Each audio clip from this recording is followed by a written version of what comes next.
एक समय की बात है, टॉयविल नाम के एक छोटे रंगीन शहर में बाबी नाम की एक खूबसूरत गुड़िया रहती थी। बाबी कोई साधारण गुड़िया नहीं थी, वह अपनी दयालुता और रोमांच के प्रति अपने प्यार के लिए जानी जाती थी। उसके सुंदर लंबे बाल, चमकदार नीली आंखें और चमकदार मुस्कान थी जो सबसे अंधेरे दिनों को भी रोशन कर सकती थी। एक धूप भरी सुबह बाबी ने एक जादुई जगह पर जाने का फैसला किया जिसके बारे में उसने अपने खिलौना दोस्तों से सुना था। इसे कैंडीलैंड कहा जाता था। यह कैंडीलैंड पूरी तरह से मिठाइयों, चॉकलेट और कैंडी से बनी थी। बाबी ने अपनी पसंदीदा गुलाबी पोशाक पहनी, अपने चमकीले जूते पहने और यात्रा के लिए कुछ स्नैक्स के साथ एक छोटा बैग पैक किया। वह दुनिया की सबसे प्यारी जगह का पता लगाने के लिए तैयार थी। जैसे ही बाबी कैंडी से बने रास्ते पर आगे बढ़ी, दोस्ताना जिंजर ब्रेड और कैंडी केन गार्डों ने उसका स्वागत किया, जिन्होंने मुस्कुराहट के साथ उसका स्वागत किया और उसे लॉलीपॉप की पेशकश की। बाबी ने प्यार से मीठे उपहार को स्वीकार किया और कैंडीलैंड में अपनी यात्रा जारी रखी। जल्द ही बाबी चॉकलेट नदी पर पहुंच गई, जो अब तक देखी गई सबसे स्वादिष्ट चॉकलेट से भरी हुई थी। उसने अपनी उंगली नदी में डुबोई और उसका स्वाद चखा। यह मलाईदार, स्वादिष्ट और शानदार था।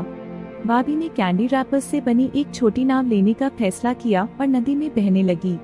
रास्ते में उसकी मुलाकात मार्शमेलो बत्तखों और कैंडी मछलियों से हुई, जो सभी उसके नए दोस्त बन गए। अपने चॉकलेटी सवारी के बाद बाबी को गमड्रॉप पेड़ों, लिकरिश बेलों और कपास कैंडी झाड़ियों से भरा एक कैंडी जंगल मिला। वह कुछ कॉटन कैंडी को चुनने और इसे वहाँ के जानवरों के साथ साझा करने से खुद को नहीं रोक सकी। उन्होंने डांस किया और गाना गाया। जैसे ही बाबी कैंडीलैंड में आगे बढ़ी, उसकी नजर एक रंगीन कैंडी महल पर पड़ी जो लंबा और आलीशान था। यह कैंडी क्वीन का महल था। बाबी को अंदर बुलाया गया और उसका स्वागत खुद कैंडी क्वीन ने किया, जो पूरी तरह से इंद्रधनुषी रंग की गमियों से बनी एक प्यारी परी थी। कैंडी क्वीन ने कैंडीलैंड में खुशी और मनोरंजन फैलाने के लिए बाबी को धन्यवाद दिया। अपनी प्रशंसा दिखाने के लिए उसने बाबी को एक जादुई कैंडी की छड़ी दी, जिससे बाबी की पसंद का कोई भी मीठा व्यंजन बनाया जा सकता था।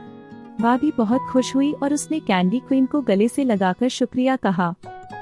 हाथ में अपनी कैंडी की छड़ी लेकर बाबी ने फैसला किया कि अब टॉयविल लौटने का समय आ गया है। उसने अपने नए कैंडी दोस्तों को अलविदा कहा और जल्द ही दोबारा आने का वादा किया। जैसे ही बाबी ने अलविदा कहा और अपनी कैंडी नाव पर चढ़ी और एक चमकीली रोशनी में गायब हो गई। बाबी टॉयविल में वापस आई। बाबी ने अपने कैंडीलैंड साहसिक कार्य को अपने खिलौना दोस्तों को बताया और वे सभी गमड्रॉप जंगलों, चॉकलेट नदियों और कैंडी महलों की उसकी कहानियों को दिलचस्पी से सुनने लगे। बाबी के जादुई एडवेंचर ने सभी को याद दिलाया कि अच्छाई और विश्वास सबसे मधुर रोमांच का कारण बन सकती है, चाहे आप कहीं भी हों। और इसलिए टॉयविले का छोटा शहर प्यार, हंसी और रोमांच की भावना से भरा रहा। यह सब बाबी की कैंडीलैंड की जादुई यात्रा से प्रेरित था।